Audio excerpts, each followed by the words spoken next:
Thank you, comrades. This time last year when I addressed this meeting, it was somewhat smaller. And so it's very rewarding to see it so much larger. And I'm told that you've grown by 40% in the last year. Actually, it's been a fantastic year. I think 41 activations, some 1.5 million people relieved across 32 countries, from Lassa fever in Nigeria to floods in Sri Lanka and earthquake in Pakistan.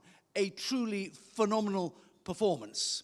And I've been particularly pleased by the fact that so many new partners have come from the south. You are now truly a global partnership. And particularly rewarding is the work of Start Engage, working on building local capacity.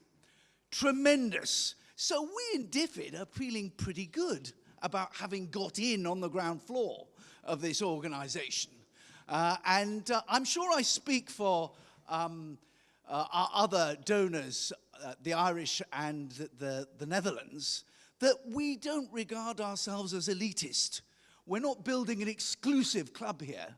Other donors are welcome to come on board. And we will certainly make them very welcome. But what is absolutely clear is that you are leading the way. And I really hope that some of the flexibility and the modus operandi that you have shown will rub off in the councils of the World Humanitarian Summit next month, or later this month, in fact. Because I think you've got a really good story to tell, and the rest of the community is desperate for that sort of flexibility and innovation. I just think back to just over a year ago to the Nepal earthquake. And notwithstanding the white noise of the reported chaos and all that stuff about customs officials crawling over humanitarian aid to make sure that the proper duty had been paid and that Bibles weren't being smuggled into the country by evangelicals. Actually, the story of the Nepal earthquake is one of tremendous success on account of the preparation that was made beforehand. And as a donor, I'd much rather spend money preparing beforehand and building resilience than trying to clear up afterwards.